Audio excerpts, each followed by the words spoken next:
In the shadowy corridors of Thornfield Palace, where whispered conversations carry the weight of kingdoms and family secrets can topple dynasties, a single piece of jewelry holds the power to unravel decades of carefully constructed lies. The celestial sapphire, once worn by the beloved Queen Isabella before her mysterious death, now rests hidden in places it was never meant to be. But when forbidden hands dare to claim what was lost, the very foundations of the royal house begin to tremble. Some treasures are worth dying for. Others are worth killing for. And in the halls of power, the difference between the two is often just a matter of perspective. The morning mist clung to the ancient stones of Thornfield Palace like secrets refusing to be revealed. Lady Camilla Ashworth moved through the East Wing's forgotten corridors with practiced silence, her silk slippers making no sound against the cold marble floors. 28 years of navigating these halls had taught her which floorboards creaked and which shadows offered the best concealment. Today, she needed both stealth and shadows more than ever. The weight in her pocket seemed to burn against her hip as she walked. The celestial sapphire ring, with its legendary centerpiece surrounded by diamonds that caught light like captured stars, had not seen daylight in 3 years. Not since Queen Isabella's funeral, when it had mysteriously disappeared from the royal collection, causing a scandal that the palace had worked tirelessly to suppress. Camilla paused before the ornate mirror that dominated the hallway, her reflection showing a woman caught between two worlds. Her auburn hair was pulled back in the severe style expected of a royal secretary, but her green eyes held the fire of someone who had learned to take what life refused to give freely. The ring belonged on her finger. It had always belonged there, even when the world insisted otherwise. The sound of approaching footsteps echoed from the main corridor, causing Camilla's heart to quicken. She recognized the measured pace immediately.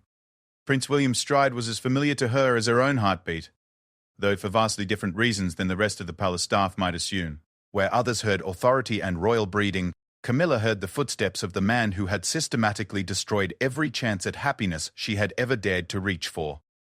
She slipped into the blue drawing room, a space that had been Queen Isabella's favorite retreat during her lifetime. The room remained exactly as it had been the day the Queen died, preserved like a shrine to a woman who had been beloved by the people and feared by those closest to her. Camilla had spent countless hours here during Isabella's final months, serving as both confidant and witness to secrets that could reshape the kingdom's understanding of its own history. The heavy velvet curtains blocked most of the morning light, creating an atmosphere of perpetual twilight that seemed appropriate for the memories that haunted these walls. Camilla's fingers traced the familiar outline of the writing desk where Isabella had penned her final letters, including the one that had changed everything Camilla thought she knew about her own identity. Prince William's voice carried from the corridor, speaking in the clipped tones he reserved for official business. Camilla could not make out his words, but she recognized the cadence of a man issuing orders that he expected to be followed without question. The irony was not lost on her that she was about to shatter that expectation in the most spectacular way possible. The ring seemed to pulse with warmth as she withdrew it from her pocket, holding it up to catch what little light filtered through the heavy curtains. The celestial sapphire was more than just a piece of jewelry. It was a symbol of legitimacy, a tangible connection to a bloodline that stretched back centuries. Queen Isabella had worn it during her coronation, her wedding, and every state occasion until her death. Its absence from the official collection had been explained away as a temporary measure while the piece underwent restoration, but Camilla knew the truth. She knew because Isabella herself had pressed it into her hands during their final private conversation, along with documents that would send shockwaves through the monarchy if they ever became public. The Queen had been weak, barely able to speak above a whisper, but her words had been crystal clear. "This belongs to you, child. It always has. One day you will understand why." The meaning had become clear only after Isabella's death, when Camilla had finally found the courage to examine the sealed documents the Queen had entrusted to her care.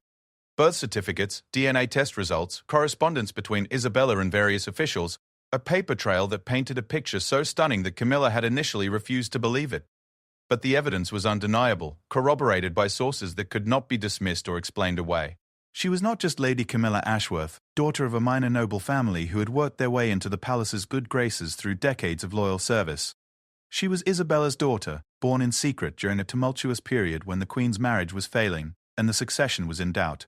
Hidden away, raised by a trusted family, and brought back into the palace as an adult under an assumed identity to be close to her mother without triggering the constitutional crisis that her existence would inevitably cause.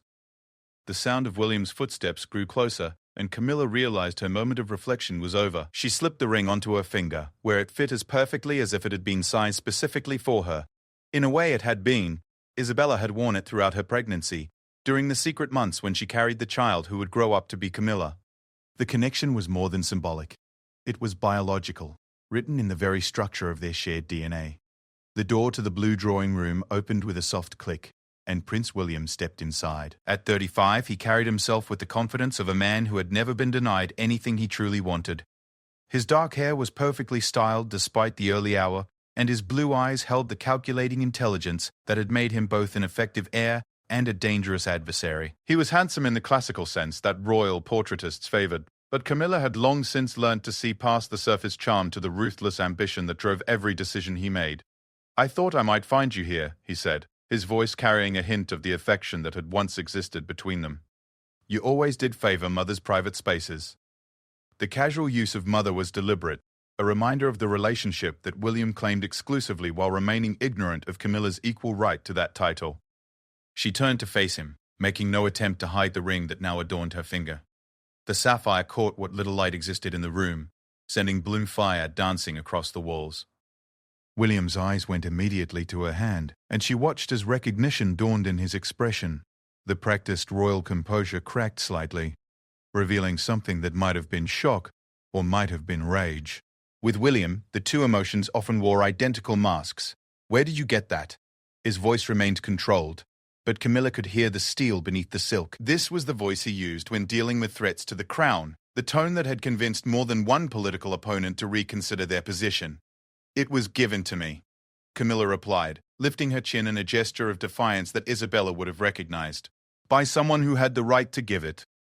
William stepped closer, and Camilla could see the pulse point in his throat that always betrayed his emotional state despite his outward calm.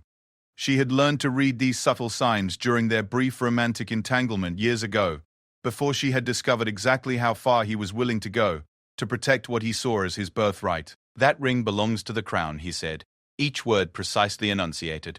"It is part of the royal collection, and its removal constitutes theft of crown property." "Does it?" Camilla asked, her own voice gaining strength from the certainty that had been growing within her since Isabella's death. "Are you quite sure about that, William? Are you sure you know everything about that ring's history, or about Mother's intentions for its future?" The deliberate use of Mother was her own calculated blow, and she saw it land with satisfying impact. William's jaw tightened almost imperceptibly, but his voice remained level when he responded. "I know that you are overstepping boundaries that have been clearly established," he said. "I know that whatever delusions you may have developed during Mother's illness, they do not change the fundamental facts of law and succession." Camilla smiled, expression that held no warmth but considerable satisfaction. "Facts have a way of changing when new evidence comes to light," she said. "And I have evidence, William. More evidence than you can imagine." The threat hung in the air between them like smoke from a fired cannon. William's eyes narrowed as he processed the implications of her words, his mind no doubt racing through the possibilities and their potential consequences. He was intelligent enough to understand that Camilla would not have taken such a dramatic step without substantial backing for her position. "What kind of evidence?" he asked, his voice carefully neutral. "The kind that changes everything," Camilla replied. "The kind that explains why Mother was so insistent that I remain close to the family, why she trusted me with secrets she shared with no one else, and why this ring fits my finger as if it were made for me." She held up her hand, letting the sapphire catch the light again. The ring was indeed a perfect fit, something that William could not fail to notice. Royal jewelers were meticulous about sizing, and the celestial sapphire had been created specifically for Queen Isabella's hand decades earlier. "Jewelry can be resized," William said, but there was less certainty in his voice now. "Can it?" Camilla asked. "This particular piece was crafted by master artisans who embedded the sizing into the very structure of the setting. Mother told me that herself during one of our long conversations about family history. She said it could never be altered without destroying the integrity of the design." William was silent for a long moment, his mind clearly working through the implications. If the ring truly fit Camilla perfectly without alteration, and if Isabella had indeed given it to her personally, then there were questions that would need to be answered. Questions that could lead to uncomfortable truths about the royal family's most carefully guarded secrets. "Even if what you're suggesting were true," he said finally, "even if Mother had some sentimental attachment to you that led her to make promises she had no right to make, it changes nothing about the legal reality. The ring belongs to the crown. You will return it immediately. No, Camilla said, the single word carrying the weight of a lifetime's worth of suppressed rebellion. I will not. The defiance in her voice seemed to surprise William more than the ring itself had. In all their years of acquaintance, through their romantic involvement and its bitter aftermath, through the complex dynamics of their continued proximity within the palace, she had never directly challenged his authority in such an unambiguous way. You will, he said, stepping closer until he was near enough that she could smell his cologne, the same expensive scent he had worn during their relationship. Because if you do not, I will have you arrested for theft and removed from the palace permanently. Will you? Camilla asked, tilting her head in a gesture that was pure Isabella. Are you prepared for the questions that such an arrest would raise? Are you ready to explain to the press why a trusted member of the royal household suddenly decided to steal a piece of jewelry that has been missing for 3 years?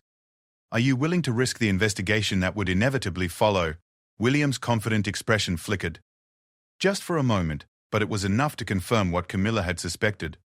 He was not operating from a position of complete knowledge. There were aspects of this situation that he did not understand.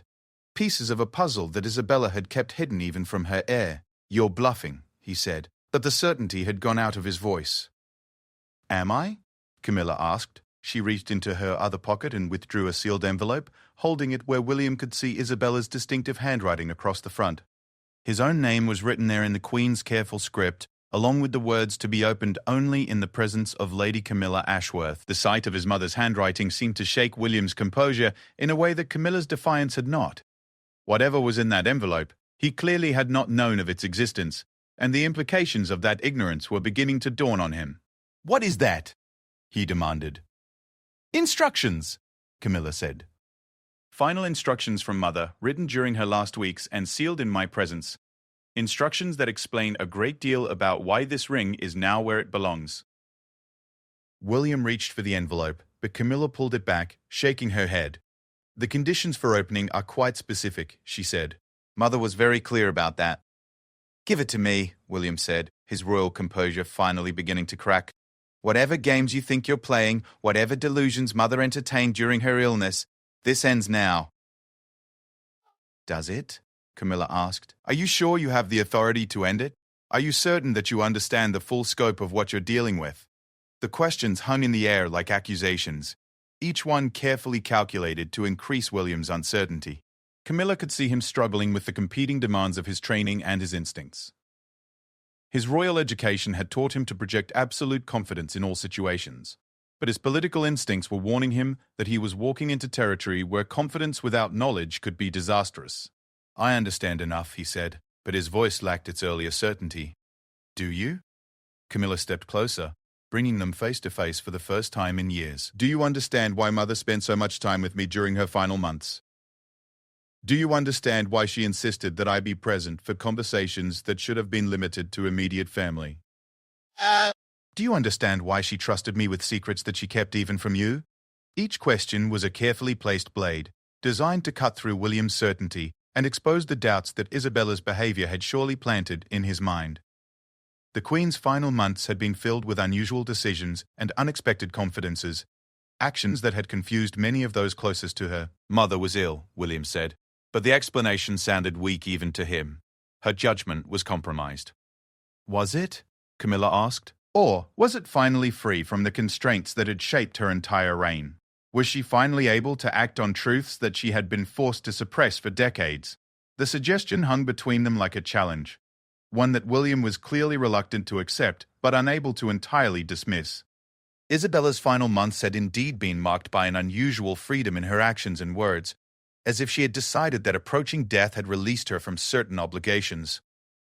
You're talking nonsense, William said, but his voice held less conviction than his words suggested. Am I? Camilla held up the envelope again. There's one way to find out. Mother's instructions were very clear. This letter is to be opened in the presence of both of us, and its contents are to determine the final disposition of certain family matters. What kind of matters? William asked, despite himself. The kind that determine who has the right to wear the crown jewels, Camilla said quietly. The kind that establish legitimate claims to inheritance and succession. The kind that change everything. Story Part 2. The silence that followed Camilla's declaration stretched between them like a chasm. William's face had gone pale beneath his carefully maintained tan, and she could see the calculations running behind his eyes. As heir to the throne, he had been trained from birth to recognize threats to the monarchy. But this was unlike anything his education had prepared him for. "You cannot be serious," he said finally, his voice barely above a whisper. "Whatever you think you know, whatever Mother may have told you in her final delirium, you cannot possibly believe that you have any legitimate claim to anything beyond your current position." Camilla walked to the window, her back to William as she gazed out at the formal gardens where she had spent so many childhood hours.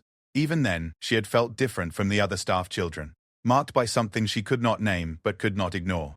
The gardeners had treated her with unusual deference, the senior staff had included her in conversations typically reserved for family members, and Queen Isabella had taken an interest in her education that went far beyond normal royal patronage. "Do you remember when I first came to work at the palace?" she asked, still facing the window. "I was 22, fresh from university with a degree in art history that should have qualified me for nothing more than a junior curator position at some provincial museum. Yet somehow, I was hired directly into the Queen's private office, with access to family documents and personal correspondence that most senior courtiers never see." "You were qualified," William said, but there was uncertainty in his voice. "Your academic record was exceptional." Was it? Camilla turned to face him, the morning light from the window creating a halo effect around her auburn hair that reminded William uncomfortably of certain royal portraits. "Exceptional enough to justify the salary I was paid? Exceptional enough to explain why Mother insisted I be given quarters in the family wing rather than the staff dormitories? Exceptional enough to account for the trust fund that was established in my name when I turned 25. William's expression shifted as he processed this information. The trust fund was news to him, which meant it had been established without his knowledge or approval. Given his position as heir and his involvement in family financial matters, such secrecy would have required extraordinary measures. "What trust fund?" he demanded. "The one administered by Mother's private solicitors," Camilla replied. "The one that has been quietly accumulating interest for 3 years, waiting for me to reach what Mother called the appropriate age for full disclosure. I turned 28 last month, William, the age Mother was when she gave birth to her first child." The implication hung in the air like incense in a cathedral, heavy and impossible to ignore. William's first child, officially his first child, had been stillborn, a tragedy that had shaped his early adulthood and contributed to the dissolution of his first marriage. But if Camilla was suggesting what he thought she was suggesting, then the timeline of Isabella's childbearing years required serious reconsideration. "You're implying something that is legally and biologically impossible," William said, but his voice lacked its earlier conviction. Mother's pregnancies were matters of state record. Every member of the royal family's medical history is documented and verified. Are they? Camilla reached into her jacket and withdrew a leather portfolio that William recognized as one of his mother's personal document holders. Mother was very thorough in her record-keeping, particularly regarding matters she felt would be important to family history. She kept copies of everything, William. Everything. She opened the portfolio and withdrew a medical file, thick with documents and bearing the seal of the royal physician. William could see his mother's name on the cover, along with dates that spanned several decades of her adult life. "According to the official records," Camilla continued, "Mother suffered a miscarriage in the spring of 1996, during a period when she and father were experiencing marital difficulties. The loss was announced publicly, sympathy was expressed by the nation, and the matter was closed. But the private medical records tell a different story." William felt something cold settle in his stomach as he stared at the file in Camilla's hands. The spring of 1996 would have been roughly 9 months before Camilla's birth, a coincidence that could not be dismissed as mere chance. "What do they say?" he asked, his voice barely audible. "They say that there was no miscarriage," Camilla replied. "They say that Mother gave birth to a healthy daughter who was immediately placed in the care of a trusted family with connections to the court. They say that the announcement of a miscarriage was a carefully constructed fiction designed to protect both the child and the monarchy during a period of extreme political instability." She held out a document that bore the unmistakable letterhead of the Royal Medical Service. William could see his mother's signature at the bottom, along with the signatures of 2 physicians whose names he recognized as longtime family doctors. "This is impossible," he said, but he made no move to take the document from her hands. "If what you're suggesting were true, if Mother had given birth to a child and hidden that fact from the world, There would have been dozens of people involved in the conspiracy: doctors, nurses, officials, security personnel, and someone would have talked. Would they? Camilla asked. These were people whose entire careers depended on royal discretion. People who had sworn oaths of loyalty that went beyond simple employment contracts. People who understood that certain secrets were worth protecting at any cost. She returned the medical document to the portfolio and withdrew another paper. This one bearing the seal of a private laboratory that William recognized as one of the facilities the royal family used for sensitive medical testing. Mother was very thorough, Camilla said. Even 28 years later, she understood that claims without proof would be meaningless. That's why she arranged for comprehensive DNA testing during her final months, using samples that were collected and stored under the supervision of independent witnesses. The DNA report was dated just 6 weeks before Isabella's death, recent enough to use the most advanced testing techniques available. William could see his mother's name on the document, along with a second name that made his blood run cold, Camilla Ashworth. The probability of maternity is listed at 99.97%, Camilla continued, her voice steady despite the magnitude of what she was revealing. According to the laboratory, the genetic markers indicate a direct parent-child relationship with a confidence level that would satisfy any court in the kingdom. William stared at the document as if it were a poisonous snake. The implications of what he was seeing went far beyond family drama or inheritance disputes. If Camilla was indeed Isabella's daughter, then she had been born during the Queen's marriage to his father, making her a legitimate member of the royal family with potential claims to titles, property, and even succession rights. This proves nothing, he said, but his voice held no conviction. DNA tests can be falsified, documents can be forged, and Mother's mental state during her final months was clearly compromised. Was it? Camilla asked. The royal physicians found no evidence of any cognitive impairment right up until her final week. Her last public appearances were marked by unusual clarity and purpose, as if she had resolved to complete unfinished business before her death. She was right, and William knew it. Isabella's final months had been characterized by an almost supernatural lucidity, as if approaching death had burned away everything except essential truth. She had made decisions during that period that surprised everyone, including William himself. Even if everything you're suggesting were true, William said, even if Mother had hidden a pregnancy and birth from the entire world, it would not change the fundamental facts of succession law. You were born outside the line of succession, which means you have no legal claim to anything beyond what Mother chose to leave you in her will. Are you certain about that? Camilla asked. Are you familiar with the specific provisions of succession law regarding children born during a valid royal marriage? Because Mother was, and she made sure I understood my rights under both traditional law and recent parliamentary acts. The question hit William like a physical blow. Succession law was indeed complex, with provisions that had been modified numerous times over the centuries to address various contingencies.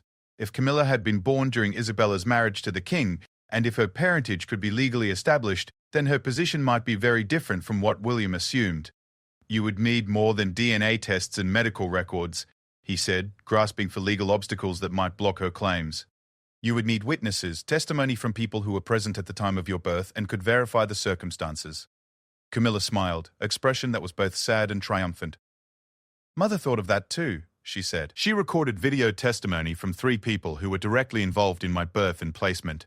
The recordings were made in the presence of her personal attorney and sealed with instructions that they be opened only under specific circumstances.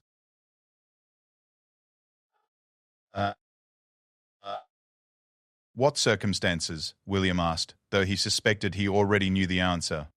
In the event that questions arose about my parentage or my rights within the royal family, Camilla replied. Mother was very specific about that. She wanted to ensure that if the truth ever came to light, it would be supported by unassailable evidence. William sank into one of the room's antique chairs, his royal composure finally beginning to crumble under the weight of what he was hearing. If even half of what Camilla claimed was true, then everything he thought he knew about his family, his position, and his future was built on foundations of sand. Who are they? He asked quietly. The witnesses. Dr. Margaret Thornton, who served as Mother's personal physician for 30 years and delivered several members of the royal family. Lady Catherine Pemberton, who was Mother's closest friend and confidant during the difficult period of her marriage. And Sir James Crawford, who was Father's private secretary at the time and handled the arrangements for my placement with the Ashworth family. Each name hit William with the force of recognition. These were not peripheral figures or opportunistic servants who might be motivated by money or revenge. These were pillars of the royal establishment, people whose integrity was beyond question, and whose testimony would carry enormous weight in any legal or public forum. "They're all still alive?" he asked. "Dr. Thornton and Lady Pemberton are," Camilla replied. "Sir James passed away last year, but his testimony was recorded while he was still in full command of his faculties. Mother made sure of that." The room fell silent again as William processed this information. The witnesses Camilla had named were exactly the kind of people whose testimony could not be easily dismissed or discredited. Dr. Thornton, in particular, was revered within royal circles, a woman whose medical expertise and discretion had earned the trust of multiple generations of the family. "What do you want?" William asked finally, his voice heavy with defeat. "What is it you hope to accomplish with all of this?" I want what Mother intended me to have, Camilla replied. "Recognition of my true parentage, acknowledgement of my place in the family, and the inheritance that is rightfully mine under law." "And if that brings down the monarchy?" William asked. "If the revelation that Mother lied to the nation for nearly 3 decades destroys the institution she spent her life protecting?" Camilla considered the question seriously before answering. Mother believed that truth ultimately strengthens institutions more than lies, even when those lies were told with good intentions. She said that the monarchy's survival depended not on maintaining fiction, but on adapting to reality. "Pretty words," William said bitterly. "But the reality is that what you're proposing would create a constitutional crisis that could end the royal family's role in government entirely." "Could it?" Camilla asked. "Or could it demonstrate that the monarchy is capable of acknowledging past mistakes and evolving to meet contemporary standards of honesty and accountability?" The argument was sophisticated, clearly the product of extensive thought and possibly legal advice. William realized that Camilla had not stumbled into this situation by accident or emotion. She had been planning and preparing for this confrontation for months, possibly years. "You've spoken to lawyers," he said. "It was not a question." "Mother's lawyers," Camilla confirmed. "The same firm that has served the royal family for over a century. They were surprisingly supportive once they reviewed the evidence." "Supportive of what exactly?" "Of my petition for formal recognition as Isabella's daughter, and my request for inclusion in the official family genealogy. They believe the evidence is sufficient to satisfy any legal challenge, and they're prepared to file the necessary documents whenever I give them authorization." William felt the world tilting beneath him. Official recognition would be more than a personal victory for Camilla. It would be a legal earthquake that would require parliamentary consideration and potentially constitutional amendment. The ramifications would extend far beyond the royal family itself. "When?" he asked. "That depends on you," Camilla replied. Mother's final letter contains her recommendations for how this situation should be handled. She hoped that the family would be able to address this matter privately, with dignity and mutual respect. But she also made provisions for what should happen if cooperation proved impossible. The threat was subtle but unmistakable. William understood that he was being offered a choice between negotiated settlement and public battle, between family reconciliation and legal warfare that would play out in full view of the press and public. "I need to see the letter," he said. "I hoped you would say that," Camilla replied. She walked to Queen Isabella's desk and retrieved a silver letter opener that bore the royal crest. "Mother was very specific about the conditions for opening this. We must both be present, and we must both agree to abide by her final instructions regarding this matter. And if I refuse, then the lawyers file their petition tomorrow morning, and you can read about Mother's final wishes in the Times along with the rest of the kingdom." Story Part 3. The silver letter opener gleamed in the filtered sunlight as Camilla held it poised above the sealed envelope. William could see his mother's wax seal, pressed with the personal signet ring that Isabella had worn daily throughout her reign. The sight of that familiar seal, applied by hands that were now 3 years cold, seemed to make the moment suddenly real in a way that all of Camilla's revelations had not. "Before I open this," William said, his voice carefully controlled, "I need you to understand the position you're placing me in." If what you claim is true, if Mother really did hide your birth from the world, then acknowledging that truth doesn't just affect our family. It affects every aspect of how the monarchy functions. Camilla nodded, her expression serious. Mother understood that. She spent considerable time during her final months thinking through the implications and consulting with advisors who could help her understand all the potential consequences. "What advisors?" William asked sharply. The idea that his mother had been taking counsel on such sensitive matters without his knowledge was almost as troubling as the central revelation itself. Constitutional scholars, primarily, Camilla replied. Professors emeritus from Oxford and Cambridge, who had previously consulted on succession matters for the government. She wanted to ensure that any action she took would be legally sound and politically viable. The revelation that Isabella had been conducting what amounted to a secret constitutional review during her final months added another layer of complexity to an already impossible situation. William realized that his mother's actions had been far more calculated and comprehensive than he had initially understood. And what did these scholars advise, he asked. That modern succession law is more flexible than many people realize, Camilla said. That precedent exists for recognizing previously unacknowledged royal children, and that the current political climate might actually be favorable for such a revelation. Favorable how? The monarchy's approval ratings have been declining for years, Camilla explained. There's growing criticism about secrecy and lack of transparency in royal affairs. A demonstration of accountability, even regarding painful past decisions, could actually strengthen public support rather than weakening it. William could not deny the accuracy of her assessment. Public opinion polls had indeed shown increasing dissatisfaction with what many saw as the royal family's outdated approach to privacy and disclosure. Recent scandals involving other European monarchies had only intensified scrutiny of such issues. You're suggesting that revealing a decades-old deception would somehow increase public trust? He asked skeptically. I'm suggesting that owning the truth, explaining the circumstances that made deception seem necessary at the time, and demonstrating a commitment to honesty going forward might resonate with a public that increasingly values authenticity over image management. The argument was sophisticated and showed clear signs of professional political advice. William realized that Camilla had not only legal counsel but probably public relations expertise behind her position as well. Mother thought of everything, didn't she? He said, a note of admiration mixing with his frustration. She had 3 years to plan, Camilla replied. 3 years from the time she received her terminal diagnosis to the day she died. She said it was the first time in her adult life that she felt free to make decisions based on what was right rather than what was expedient.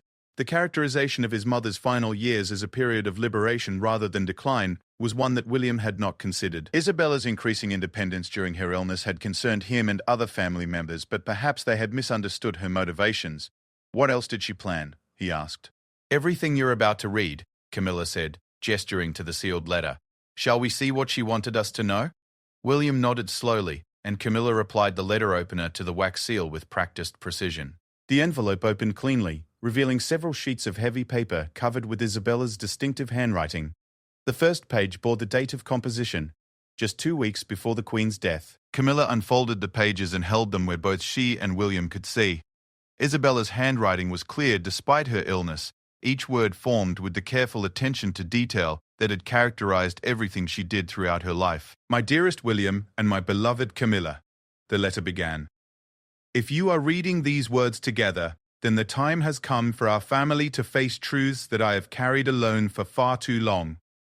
I pray that you will both find the wisdom and courage to honor not only my final wishes, but the higher obligations we all share to justice, mercy, and the future of the institution we have sworn to serve. William felt his throat tighten as he heard his mother's voice in those carefully chosen words. Even facing death, Isabella had maintained the formal dignity that had defined her public life. But there was also an intimacy in her phrasing that spoke to the personal nature of what was to follow. The story I must tell you begins in 1996, during what historians will likely remember as one of the most difficult periods in modern royal history. Your father and I were estranged, William, though we maintained the fiction of a functioning marriage for the sake of constitutional stability. The pressures of public life, combined with fundamental differences in our approaches to duty and family, had made genuine intimacy impossible between us. Camilla glanced at William, whose face had gone pale as he read these personal revelations about his parents' marriage. The public had known there were difficulties, but the extent of the estrangement was something that had been carefully hidden from all but the most intimate family circles. During this period of isolation and uncertainty, I found comfort in friendship with someone whose identity must remain private even now. What began as emotional support during a time of great personal pain developed into something deeper, and by the spring of 1996, I realized I was carrying a child whose paternity would create an impossible constitutional crisis if revealed. William's hands were trembling slightly as he held the letter. The implications of what his mother was admitting went beyond personal scandal, into territory that could fundamentally alter the line of succession and the monarchy's relationship with Parliament. I consulted with my most trusted advisors about the options available to me. Terminating the pregnancy was discussed but ultimately rejected, both for personal and religious reasons. Revealing the truth would have meant abdication and possibly the end of the monarchy itself, given the political climate of the time. The only viable path was deception, carried out with the help of people whose loyalty to the crown exceeded their personal comfort with the arrangement. The letter continued, with detailed explanations of how the deception had been orchestrated. Medical consultations had been carefully scheduled and documented to support the fiction of a miscarriage. Trusted staff had been positioned to handle all aspects of the birth and placement. Even the timing had been calculated to coincide with a period when Isabella's reduced public schedule could be attributed to grief rather than pregnancy.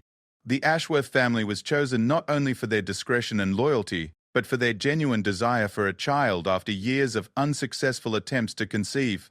They agreed to raise Camilla as their own, with the understanding that her true parentage would be revealed only if circumstances made such revelation necessary for her welfare or the welfare of the monarchy. William looked up from the letter to study Camilla's face, seeing for the first time the resemblance to his mother that had been hidden in plain sight for years. The shape of her eyes, the set of her mouth, the way she held her head when thinking, all were echoes of Isabella's mannerisms and features. As Camilla grew, I found ways to remain connected to her life without arousing suspicion. The Ashworths understood the importance of ensuring she received the education and opportunities appropriate to her true station, even if that station could not be publicly acknowledged.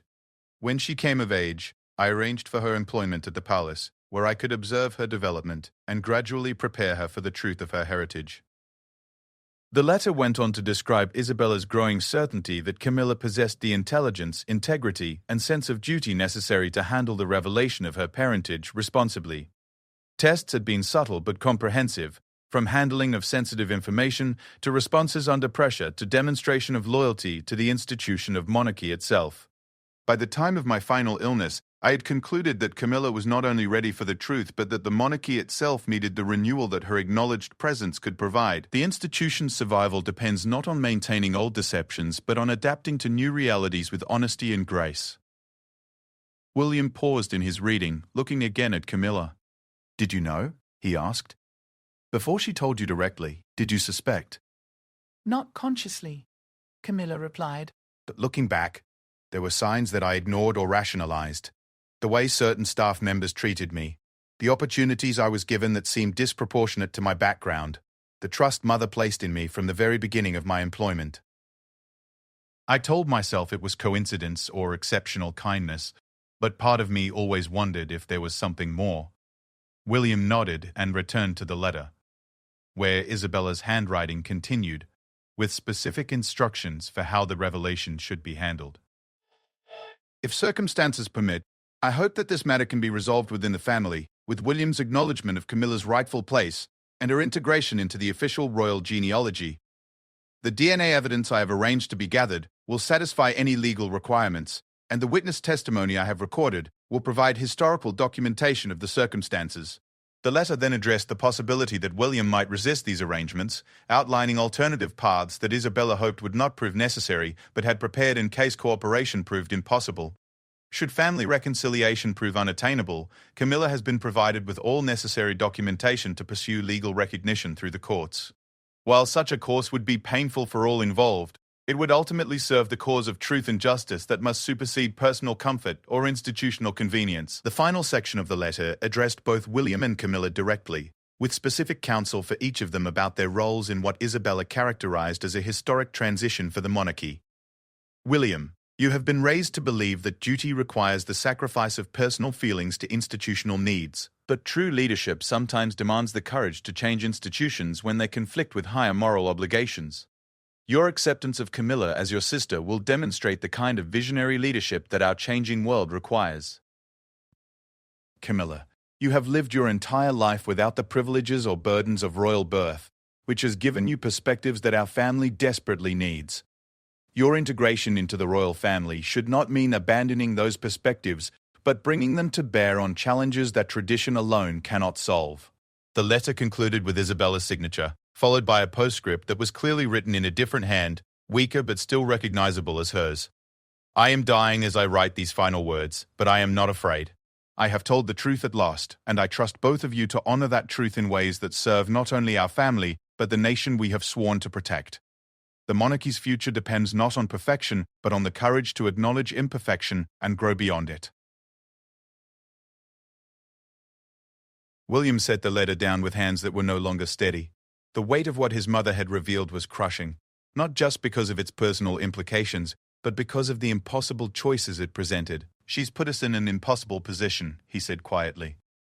"Has she?" Camilla asked. "Or has she finally given us the chance to do what's right?" "Right for whom?" William demanded, his composure finally cracking. "Right for you, certainly. Right for some abstract concept of truth and justice. But what about the thousands of people whose livelihoods depend on the stability of the monarchy? What about the constitutional chaos this could create? What about the damage to Britain's international standing? What about the damage to continuing a lie?" Camilla countered. "What about the cost of maintaining a system built on deception? What about the opportunity to show that the monarchy can evolve and adapt rather than simply perpetuating outdated secrecy?" The argument that followed was intense but civil, each of them presenting cases that had clearly been carefully considered over months or years of preparation. William argued for stability, continuity, and the practical necessities of governance. Camilla argued for transparency, justice, and the moral authority that could only come from honest acknowledgement of past mistakes. As the morning progressed and their debate continued, it became clear that neither was going to convince the other through argument alone. The decision that lay before them was not simply intellectual but fundamentally emotional, requiring William to choose between the comfortable certainty of his established position and the uncertain promise of a more honest future. "There's something else," Camilla said during a pause in their discussion. "Something Mother wanted me to tell you only if you seem genuinely willing to consider her proposal." "What now?" William asked warily. "She arranged for a gradual transition," Camilla said. "Not a sudden revelation that would shock the public and destabilize the institution, but a carefully managed process that would allow people to adjust to the new reality over time." "How?" "Initially, I would be acknowledged privately within the family and given a minor royal title that would explain my new status without immediately raising questions about succession. Public appearances would be limited and carefully choreographed to allow people to become accustomed to seeing me in royal contexts. Only gradually, over a period of years, would the full story be revealed." The proposal demonstrated the same careful planning that had characterized Isabella's entire approach to this situation. Rather than demanding immediate and complete recognition, she had envisioned a process that would minimize shock and allow for adaptation. "And if I agree to this gradual approach?" William asked. "What guarantees do I have that you won't eventually demand more than what's initially offered?" "You have Mother's word, preserved in legal documents that bind me to the agreed-upon arrangements," Camilla replied. "And you have my word, for whatever that might be worth to you." William studied her face, searching for signs of deception or hidden ambition. What he saw instead was a woman who looked remarkably like his mother, bearing an expression of determined honesty that was also achingly familiar. "I need time," he said finally. "This is not a decision I can make in the space of a single conversation." "How much time?" Camilla asked. "A week," William said. 7 days to consider all the implications and consult with advisors who can help me understand the full scope of what Mother is asking." Camilla nodded. "1 week," she agreed. "But William, you should understand that if you ultimately decide to refuse Mother's request, I will proceed with legal action. This isn't a negotiation where the status quo is an acceptable alternative." "I understand," William said. "And you should understand that if I do agree to this arrangement, there will be conditions and limitations that might not match your expectations." "I understand," Camilla replied. As they prepared to part company, both of them understood that the next 7 days would determine not only their personal futures but potentially the future of the British monarchy itself. The weight of Isabella's legacy, embodied in the woman who stood before him wearing the forbidden ring, was now William's burden to bear. Story Part 4. 7 days had never felt longer in Prince William's life.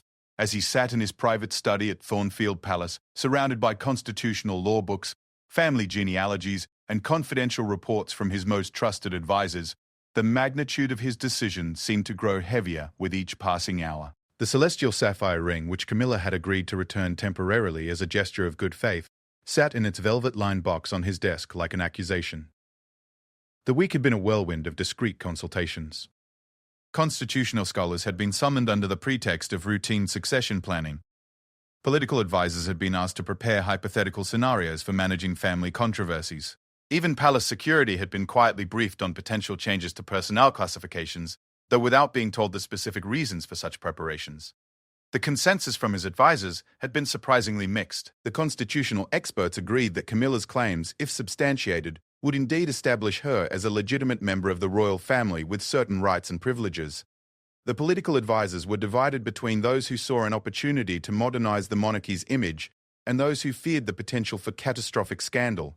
The security team simply wanted clear directives about how to protect whatever secrets needed protecting. Most surprising of all had been the reaction from Sir Edmund Hartwell, the elderly courtier who had served as private secretary to 3 monarchs and whose institutional memory was legendary. When presented with heavily redacted versions of the evidence, Sir Edmund had simply nodded and said, "I always wondered when this would surface. Her late Majesty was remarkably skilled at maintaining necessary fictions, but she was also far too honourable to let such fictions persist beyond their usefulness." Now, as William prepared for his final meeting with Camilla, he found himself thinking not about constitutional law or political implications, but about his mother's final letter and what she had really been trying to tell them. Isabella had spent her entire reign balancing competing demands of duty, truth, and institutional preservation. Her final act had been to place the burden of that balance on the next generation, trusting them to find solutions that her own era had made impossible. The sound of footsteps in the corridor announced Camilla's arrival. She entered his study dressed in the same conservative style she had always favored, but William found himself noticing details he had previously overlooked. The way she moved with natural dignity despite having no formal training in royal deportment. The instinctive way she waited to be invited to sit, showing deference without subservience. The calm confidence in her bearing that suggested someone accustomed to handling weighty responsibilities. "Have you reached a decision?" she asked, settling into the chair across from his desk. "I have," William replied. "But before I share it, I need to ask you some questions that will determine exactly how we proceed." Camilla nodded, her expression serious but unafraid. "First," William said, "what do you actually want from this arrangement? Not the legal recognition or official acknowledgement, but personally. What does being acknowledged as mother's daughter mean to you?" The question caught Camilla slightly off guard, and William could see her considering how to answer honestly without compromising her position. "It means finally understanding who I am," she said after a moment. "I've spent my entire adult life feeling like I belonged somewhere I couldn't quite reach, caring about people and institutions in ways that seemed disproportionate to my official role. Learning the truth didn't change my feelings, but it explained them. And if that understanding came with restrictions, if being acknowledged meant accepting limitations on how public that acknowledgement could be, I would accept reasonable limitations," Camilla said carefully, "but I won't accept being hidden away as if my existence is shameful. Mother didn't go to all this trouble to arrange for me to remain invisible." William nodded, having expected that answer. "Second question. What are your long-term intentions regarding succession rights? The DNA evidence establishes you as mother's daughter, but your birth circumstances and current position in the line of succession are complex legal questions." "I have no intention of challenging your position as heir," Camilla said firmly. "That was never mother's intention, and it's not mine. But I do want my potential children to have their rightful place in the succession, however distant that might be." The mention of future children introduced another variable that William had been considering. If Camilla were officially acknowledged and eventually married, any children she might have would indeed have succession rights, albeit far down the line. The practical implications were minimal, but the symbolic importance was significant. "Third question," William continued. "How do we handle the question of your father's identity? Mother's letter was deliberately vague on that point, but the public will eventually want answers." Camilla was quiet for a long moment, and William could see her weighing how much truth she was prepared to reveal. "Mother made me promise to protect that person's identity," she said finally. "She said that revealing her own role was necessary for justice, but destroying someone else's life was not. She arranged for sealed testimony that would be available only if legal proceedings made it absolutely necessary. And you're comfortable with that arrangement?" "I have to be," Camilla said. Mother's judgment on that point was non-negotiable. William had suspected as much, and had already begun developing strategies for managing public curiosity about that aspect of the story. The mysterious identity of Camilla's father would undoubtedly fuel speculation and investigation, but careful handling could minimize the damage to all parties involved. "One final question," William said. "If I agree to Mother's proposal, if I acknowledge you as my half-sister, and begin the process of integrating you into the family, what assurance do I have that this is where the revelations end? How do I know there aren't other secrets waiting to surface once this precedent is established? Camilla met his gaze directly. You have my word that this is the only secret of its kind, she said. Mother spent considerable time during her final months ensuring that all other family matters were properly documented and transparent. She said this was her one great deception, and she wanted to ensure it was also her last. William found himself believing her, perhaps because the alternative, that this conversation was merely the beginning of a series of devastating revelations, was too terrible to contemplate. Then here is my decision, he said, opening a leather folder that contained documents his legal team had been preparing throughout the week. I will acknowledge you as Mother's daughter and my half-sister, with all the rights and privileges that status entails under current law. Camilla's composure finally cracked slightly, her eyes brightening with tears she was clearly trying to control. However, William continued, this acknowledgement will be implemented gradually, according to a timeline and process that protect both the family and the institution. The initial announcement will be limited to immediate family members and senior staff. Public acknowledgement will be phased in over a period of 2 years, allowing time for careful preparation and management of the public reaction. He slid a document across the desk to her. This agreement outlines the specific steps and timeline, as well as the mutual obligations we're each accepting. Your rights and privileges will be real and substantial, but they will also be exercised within a framework that serves the monarchy's stability and continuity. Camilla read through the document carefully, and William could see her evaluating each clause and provision. The agreement was generous but structured, providing her with official recognition, a substantial title, appropriate financial support, and a meaningful role within the royal family's public duties. In return, she would accept limitations on media access, agree to coordinated messaging about her background, and commit to supporting the institutional goals of the monarchy. This is more than I hoped for, she said quietly. Mother would be pleased. Would she? William asked. I've spent this entire week wondering whether I'm honoring her final wishes or simply finding a more sophisticated way to avoid them. You're doing what she knew you would do, Camilla said, finding a way to balance competing obligations without sacrificing either truth or stability. She always said you had the wisdom to lead the monarchy into whatever future it needed to embrace. William felt a complex mixture of relief and apprehension as he watched Camilla sign the agreement. The decision was made, the arrangements were in motion, and there was no turning back from the path his mother had set before them. There's one more thing, he said, retrieving the ring box from his desk drawer. Mother clearly intended for you to wear this, and I think she was right. He opened the box to reveal the celestial sapphire, its blue depth seeming to hold all the secrets and sacrifices that had brought them to this moment. Camilla extended her hand, and William slipped the ring onto her finger, where it settled as if it had always belonged there. Welcome to the family, he said, managing a smile that held both warmth and wariness. Officially. The weeks that followed were a careful choreography of revelation and adjustment. Senior palace staff were briefed about Lady Camilla's true parentage, with sworn affidavits ensuring their discretion during the transition period. Family members were informed through private conversations that explained the situation while preparing them for their roles in the public process. The first official acknowledgement came in the form of a revised court circular that began including references to Her Highness Princess Camilla, a title that reflected her new status without requiring immediate explanation to the general public. Those who noticed the change assumed it was related to some minor administrative reorganization rather than a fundamental shift in the royal family structure. Camilla herself underwent intensive preparation for her new role. Protocol lessons helped her master the subtle requirements of royal behavior, while media training prepared her for the inevitable public scrutiny that would follow her official introduction. She proved to be a remarkably quick study, suggesting that Isabella's assessment of her readiness had been accurate. The most challenging aspect of the transition was managing the emotional complexity of relationships that had been fundamentally altered by the revelation of truth. William found himself struggling to reconcile his lifelong understanding of his family with this new reality, while Camilla faced the equally difficult task of adjusting to siblings and relatives who were still processing her transformed identity. But gradually, something resembling a new normal began to emerge. Camilla's natural intelligence and genuine commitment to the monarchy's welfare helped her earn acceptance from family members who had initially been skeptical or resistant. Her unique perspective, shaped by years of observing royal life from the outside, provided insights that proved valuable in addressing contemporary challenges facing the institution. 6 months after their first confrontation in the blue drawing room, William and Camilla stood together on the palace balcony, preparing for Camilla's first major public appearance as an acknowledged member of the royal family. The crowd below had gathered for a routine ceremony, unaware that they were about to witness a historic moment in the monarchy's evolution. "Are you ready?" William asked, adjusting his ceremonial uniform one final time.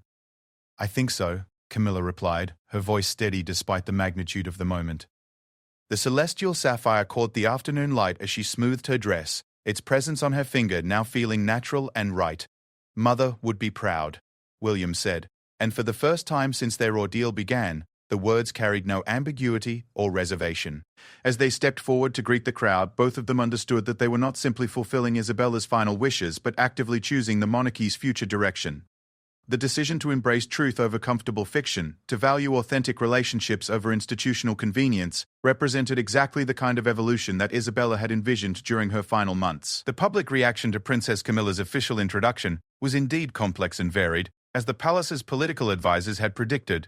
Some segments of the press and public expressed outrage about the decades-long deception, while others praised the royal family's courage in finally addressing past mistakes. Constitutional scholars debated the implications for succession law, while royal watchers analyzed every aspect of Camilla's background and preparation for her new role. But perhaps most importantly, the careful way the revelation had been managed demonstrated that the monarchy could indeed evolve and adapt to changing circumstances without losing its essential character. The institution that emerged from this test was more transparent, more accountable, and arguably more sustainable than the one that had existed under the old regime of necessary fictions.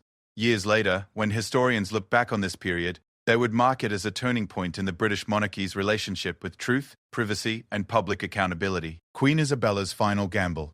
That honesty would ultimately strengthen rather than weaken the institution she had served her entire life, had proven successful, beyond what even she might have hoped. And in the quiet moments when William and Camilla found themselves alone in the blue drawing room, surrounded by memories of their mother and the weight of the choices she had forced them to make, they could feel Isabella's presence in the very air around them. The celestial sapphire would catch the light from the windows, sending blue fire dancing across the walls, and they would know that they had honored not just her final wishes but her lifetime of service to something larger than any individual ambition. The forbidden jewels were forbidden no longer. The truth had set them all free.